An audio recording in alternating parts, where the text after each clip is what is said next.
Hello everyone, I hope you all are doing well and learning from my video. तो इस video में हम बात करेंगे डीएनए के जो हमारी टीबी है, टीबी के रिगार्डिंग हमारी पूरी बात होने वाली है। जो ट्यूबरक्लोसिस हमारे बोलते हैं ना, टीबी हो जाता है पर्सन को, तो उसकी हम बात करेंगे। तो हमारे दो तरह के टीबी होते हैं, एक ड्रग रेजिस्टेंस बैक्टीरिया का होता है और एक हमारा नॉर्मल टीबी होता है। तो हमारे साइंटिस्ट ने क्या किया है, आइडेंटिफाई किया है जो म्यूटेशन हो रहा है ना डीएनए के अंदर, जो ड्रग रेजिस्टेंट बैक्टीरिया है, तो उसको डायग्नोसिस कर लिया कि अगर ये म्यूटेशन है तो हम आइडेंटिफाई कर सकते हैं कि ये ड्रग रेजिस्टेंट बैक्टीरिया टीबी है। ठीक है, अब ड्रग रेजिस्टेंट बैक्टीरिया टीबी क्या होता है उसको समझने के लिए हमें सारी की सारी चीज़ें पढ़नी पड़ेगी कि टीबी हमारा क्या है। ठीक है, चलो हम स्टार्ट करते हैं। पहले अगर मैं टीबी की बात करती हूँ तो टीबी जो होता है हमारे कौन से बैक्टीरिया से होता है। जो हमारा टीबी होता है वो हमारा मायोबैक्टीरियम ट्यूबरक्लोसिस से होता है, और जो इसकी हमारी फैमिली है मायोबैक्टीरियसिस फैमिली है। ठीक है, ये हमारा अदर डिजीज़ भी कोज करता है। जो हमारा मायोबैक्टीरियम है ये अदर डिजीज़ भी कोज करते हैं। ठीक है, ये टीबी तो कर ही रहा है, उसके साथ साथ बहुत सारे डिजीज़ होते हैं, लाइक लेप्रोसी हो गया या कोई भी इनफैक्ट एनिमल्स के अंदर डिजीज़ होते हैं वो क्रिएट करता है। अब आपको पता है टीबी जो इंसानों के अंदर देखने को मिलते हैं ये हमारी लंग्स की प्रॉब्लम होती है। ठीक है, लंग्स की जो पल्मोनरी है उनमें और जो अदर ऑर्गन है उनको भी इम्पैक्ट डालते हैं। जैसे कि आप टीबी की इतिहास की बात करोगे, हिस्ट्री की बात करोगे, तो टीबी जो है हमारी एंशियंट डिजीज़ में काउंट होते हैं। जो इजिप्ट का टाइम था ना 3000 बीसी पहले, 3000 बीसी पहले, उस टाइम से हमारी ये क्या नाम है टीबी देखा जा रहा है। ठीक है, TB as a treatable and curable disease है, हम इसको ट्रीट कर सकते हैं। ठीक है, इसका हम ट्रीटमेंट हम कर सकते हैं और इसको हम क्योर भी कर सकते हैं। बट जो हमारी ड्रग रेजिस्टेंट बैक्टीरिया डिजीज़ है उसको हम नहीं कर सकते। अभी मैं आपको ये सारी चीज़ें बताऊंगी। ठीक है, और अब इसका जो ट्रांसमिशन की बात करेंगे, ये ट्रांसमिशन इसका पर्सन टू पर्सन हो जाता है। ठीक है, अगर एक पर्सन को है तो उसको दूसरे पर्सन को होने में कोई ज़्यादा वो नहीं होगा, टाइम नहीं लगेगा। लाइक ये आप ट्रांसफ़र कैसे हो रहा है, लाइक अगर दो पर्सन हैं, ठीक है, अगर वो बात कर रहे हैं, अगर एक ने खांस दिया है, छींक दिया है, कहीं थूक दिया है, तो वहाँ पे जो टीबी के जर्म्स फैल जाएंगे। ठीक है, आसपास जो है टीबी के जर्म्स देखने को मिलेंगे। अब वो जब टीबी के जर्म्स देखने को मिल रहे हैं ना, अगर वो पर्सन थोड़े टाइम बाद या उसी टाइम पे उसके कांटेक्ट में आता है तो उस पर्सन को टीबी हो जाता है। तो ट्रांसमिशन बहुत ईजी है, इसका पर्सन टू पर्सन ट्रांसमिशन देखने को मिलता है। अब इसके सिम्टम्स क्या हैं? सिम्टम्स जैसे आपको पता है लंग्स के अंदर आपको दिख रहा है पर्सन कफ खांस रहा है। ठीक है, उसके अंदर ब्लड आ रहा है खांसने के टाइम पे, चेस्ट में पेन हो रहा है, वीकनेस देखने को मिल रही है पर्सन के अंदर। तो ये हमारे सारे के सारे सिम्टम्स होते हैं टीबी के। ठीक है, एक जो इन एक्टिव ट्यूबरक्लोसिस में आपको देख रहा है इन्फेक्टेड लंग्स है, यहाँ पे मायोबैक्टीरियम ट्यूबरक्लोसिस की वजह से इसको इफेक्ट हो रहा है। तो इसके सिम्टम्स मैंने बताए हैं, वीकनेस हो गई पर्सन का, अचानक से सडनली वेट लॉस हो गया, वेट लॉस के साथ वीकनेस तो है ही, और उसके साथ साथ उसको फीवर है, फीवर। ठीक है, नाइट में स्वेटिंग हो रही है बहुत ज़्यादा बॉडी के अंदर। ये सारे के सारे जो प्रॉब्लम देखने को मिलते हैं तो ये हमारे टीबी के सिम्टम्स होते हैं। अब ग्लोबल लेवल पे इसका क्या क्या इम्पैक्ट देखने को मिल रहा है ग्लोबली। ठीक है, हम इंटरनेशनल और नेशनल लेवल पे बात करते हैं हर टॉपिक की। ठीक है, तो हमारा ग्लोबली अगर बात कर रहे हैं तो इसके जो इम्पैक्ट देखने को मिल रहा है टीबी का, सबसे ज़्यादा हमारा इंडिया के अंदर देखने को मिलता है। इंडिया के बाद जो हमारा इंडोनेशिया है, वहाँ पर ये टीबी बहुत ज़्यादा क्वान्टिटी मात्रा में मतलब लोगों के अंदर देखने को मिल रहा है। चाइना, पाकिस्तान, नाइजीरिया, ये सारी की सारी कंट्री जहाँ पे टीबी के केसेस है ना बहुत ज़्यादा हाई मात्रा में देखने को मिल रहा है कि लोगों को टीबी के केसेस हैं। ठीक है, और इंडिया ने भी है ना 2020 में ना 1.8 मिलियन केसेस को रिपोर्ट किया था, और ये प्रॉब्लम इंक्रीज़ होती जा रही है, ये डिक्रीज़ नहीं हो रही। और आने वाले टाइम में क्या लग रहा है, जो हमारे टीबी का जो क्राइसिस, एक तरह से हम टीबी को एज अ क्राइसिस देख सकते हैं, जो हमारे सिक्योरिटी, हेल्थ सिक्योरिटी को थ्रेट करेगा। तो ये हमारी सबसे बड़ी प्रॉब्लम आने वाले हम फ्यूचर के टाइम पे देख सकते हैं। ठीक है, एक जैसे मैंने आपको बता दिया जो हमारी नॉर्मल टीबी होती है जिसको हम ट्रीट कर सकते हैं। अब हमारी एक दूसरी टीबी होती है जो कि हमारी मल्टी ड्रग रेजिस्टेंट टीबी हम जो बोलते हैं, जिसकी हमारी बात चल रही है। जो हमारी मल्टी ड्रग रेजिस्टेंट टीबी होती है वो हमारी क्या होती है, ये क्योर नहीं हो सकती, इसका कोई ट्रीटमेंट नहीं है। ठीक है, अब इससे क्या नाम है, पर्सन की डेथ ही होती है। तो ऐसा हम इसको देख रहे हैं, तो ये बहुत बड़ा क्राइसिस लेके आ सकते हैं ह्यूमन सिक्योरिटी के ऊपर, जो हमारी हेल्थ सिक्योरिटी है, थ्रेट एक तरह से क्रिएट कर सकते हैं इन द फ्यूचर। जो हमारी MDR टीबी है, अब हम इसको डिनोट करेंगे मल्टी ड्रग रेजिस्टेंट टीबी, तो हम इसको क्या लिखेंगे, MDR टीबी। जो हमारी ये MDR टीबी मैंने बता दिया जो कि बहुत बड़ा क्राइसिस लेके आ सकते हैं। अब आप इसकी बात करोगे वैक्सीनेशन वगैरह की। ठीक है, वैक्सीनेशन वगैरह कौन सी है इसकी। ठीक है, हम वैक्सीनेशन की बात जब करते हैं इसकी, तो इसके लिए वैक्सीनेशन बनी हुई है। ठीक है।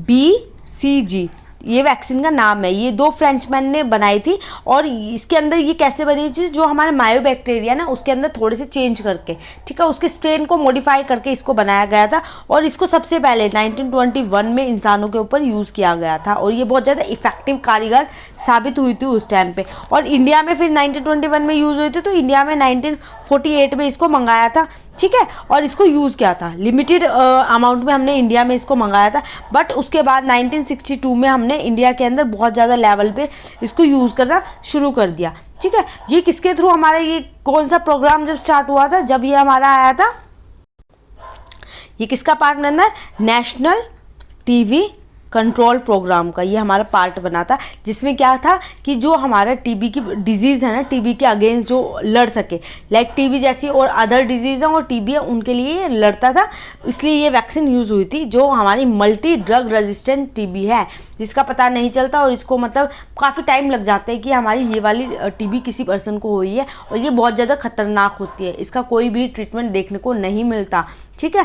कि ये मतलब कितनी भी अब मल्टी ड्रग रेजिस्टेंट टीबी होती क्या है, ठीक है। अब मैं आपको सिंपल से स्मॉल डेफिनेशन में बताती हूँ। ये हमारी टीबी जो होती है ना, कि अगर किसी पर्सन ने मेडिसिन भी खाई है, ठीक है, तो वो मेडिसिन उस पर वर्क नहीं करेगी, क्योंकि उस पर्सन ने वो मेडिसिन इतनी ज़्यादा खा ली है कि उस मेडिसिन का भी उस पर इफेक्ट देखने को नहीं मिल रहा। तो उसके अलावा भी अगर कोई और मेडिसिन दे रहे हैं उसको क्योर करने के लिए, तो उसका भी कोई इफेक्ट देखने को नहीं मिलता, तो इसका कोई ट्रीटमेंट नहीं है, नो ट्रीटमेंट।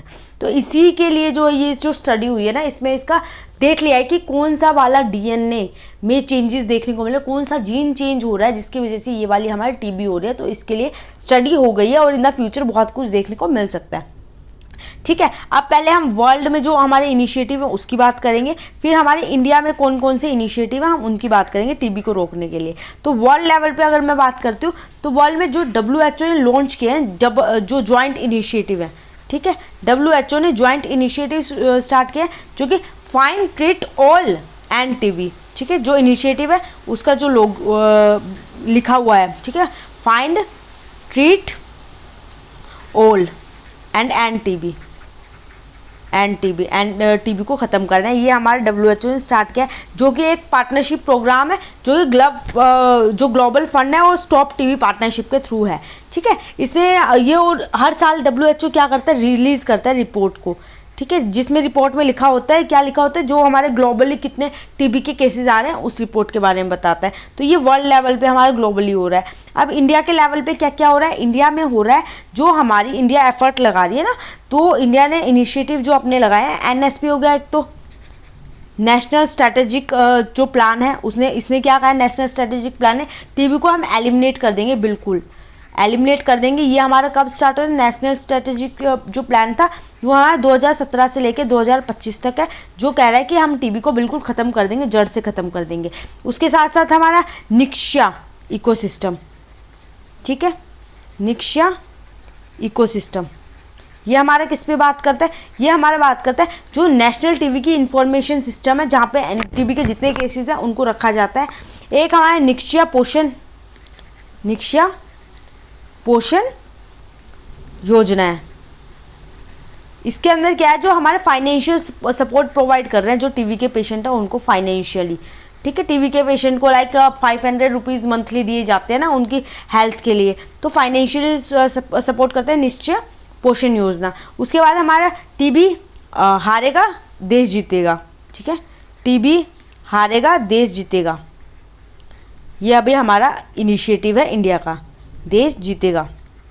अब ये क्या बात कर रहा है, ये हमारा बात कर रहा है कि हमने कैंपेनिंग चलाई है जिसमें हर पर्सन को अवेयर कर रहे हैं इसके बारे में, ठीक है, कि हम टीबी से कैसे बैटल कर सकते हैं और हम कैसे पता लगा सकते हैं कि किस पर्सन को टीबी है। तो इसके बारे में अवेयरनेस वगैरह की कैंपेनिंग कर रहे हैं कि अगर किसी को अगर टीबी है तो उसको टेस्ट करवाओ, टेस्ट करवाने के बाद भी उनको लालच दे रहे हैं, अगर हो रहा है तो हम उसको क्योर करवाएंगे। तो ये हमारा टीबी हारेगा देश जीतेगा, ये हमारे इनिशिएटिव है। उसके साथ करंटली हमारे इंडिया में इसके लिए क्या वर्क चल रहा है, हमारे इंडिया में अब वैक्सीनेशन आपको पता है BCG वैक्सीनेशन है, ठीक है, जो कि मतलब मायोबैक्टीरिया में वही चेंज करके बनाए हुए हैं। तो इंडिया के अंदर भी 2 वैक्सीनेशन अभी चल रही हैं, VPM वैक्सीन प्रोजेक्ट मैनेजमेंट और हमारा MIP क्या है, मायोबैक्टीरिया इंडिकस प्राणी। तो ये हमारा फेज़ 3 के ट्रायल पे चल रहा है, ठीक है, जो हमारे ह्यूमन के ऊपर होता है, फेज़ 3 ट्रायल पे चल रहा है। आने वाले टाइम में ये हमारा क्या पता है यूज़ होने लग जाए टीबी के लिए। आई होप आपको ये सारी चीज़ें क्लियर हो गई है, and thank you so much for watching my videos.